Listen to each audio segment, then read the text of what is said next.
नमस्ते. मी भांडूपची रहिवासी आहे, सपना ठक्कर. थोड्या दिवसा पहिले जे काही बस ॲक्सिडेंट भांडूपमध्ये झालेला आहे, त्याबद्दल मला काही बोलायचं आहे.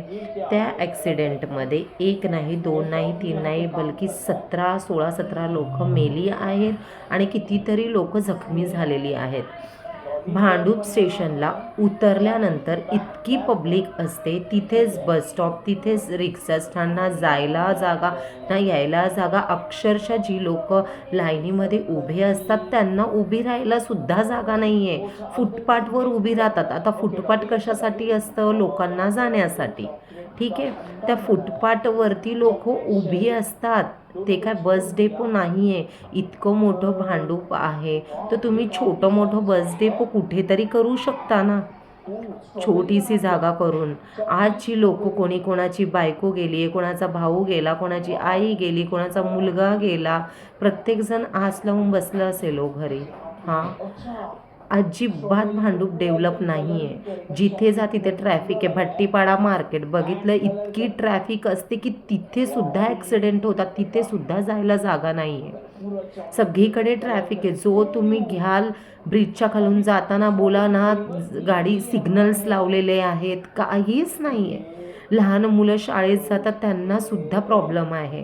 आज मला असं कोणावर ब्लेम करायचं नाही आहे, पण आता जर तुमचं वोटिंग चालू आहे तर तुम्ही घरी जाऊन जाऊन प्रत्येकाला आम्हाला वोट करा, आम्हाला वोट करा तुम्ही बोलताय. पण जर तुम्ही भांडूपचे कार्यकर्ता किंवा कोणी आहात तर तुम्ही भांडूपसाठी काय ऑब्जेक्शन घेताय?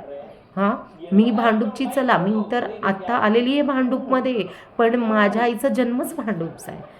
त्यामुळे मला सगळं माहिती आहे की माझ्या आईचा जन्म झालेला आहे. म्हणजे बाबा वगैरे राहत होते तेव्हापासून ते भांडूप स्टेशन जसं आहे तसंच आहे, त्याच्यामध्ये काही बदल झालेलाच नाही आहे.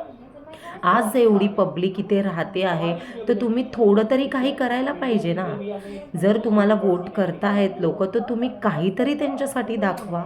मी तर नवी मुंबईमध्ये आधी राहिलेली आहे, त्यामुळे तिथेची सिस्टमच वेगळी आहे.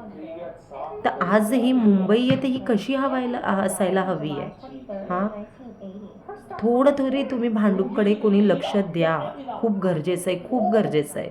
भांडूप स्टेशनपासून घ्या, भट्टीपाडा मार्केट घ्या किंवा तिकडचे हायवे घ्या, अजिबात कोणी जाणारा येणारं सेफ नाही आहे, बिलकुल सेफ नाही आहे.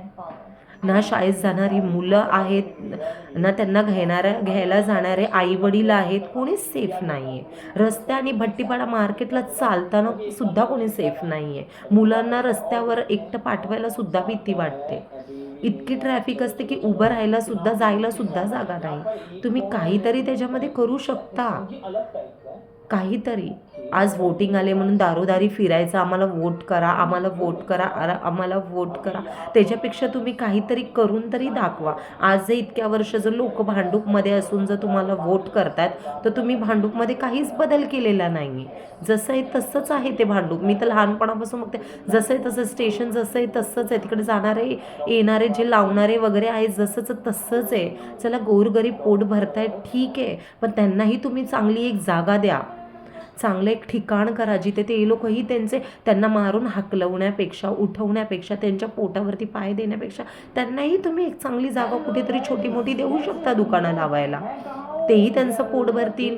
आणि बस डेपोला तर तुम्हाला खूप गरजेचं आहे करणं, खूप गरजेचं. रिक्षा स्टँड मागे कुठेही रिक्षा उभे राहायची, आता ती लाईन लावून ठेवली आहे. किती तास रिक्षाची वाट बघावी लागते, 1-1, 2-2 तास रिक्षा भेटत नाही येण्यासाठी भांडूपला. माझी एकच विनंती आहे, जे कोणी इकडचे मेन आहेत त्यांनी थोडं तरी कार्यकर्त्यांनी लक्ष द्या की भांडूप सुधरावं आणि चांगलं व्हावं. जी आता लोकं मेली आहेत तशी परत घटना होऊ नये. किती वेळा मी माझ्या डोळ्यांनी बघितलं, भट्टीपाडा मार्केटमधून निघाल्यानंतर ब्रिजखाली किती लहान लहान मुलांचे सुद्धा ॲक्सिडेंट 1-2 वेळा झालेले आहेत, तेही शाळेत जाणाऱ्या मुलांचे. खूप वाईट वाटतं बघताना, खरंच इच्छा पण होत नाही. काय बोलायचं आता भांडूपबद्दल? खरंच मला तर असं वाटते की भांडूप सुधरावं, काहीतरी तुम्ही सुधारणा करावी भांडूपमध्ये. बस हीच नम्र विनंती आहे. आणि काही वाईट वाटलं असेल तर त्याच्यासाठीही सॉरी.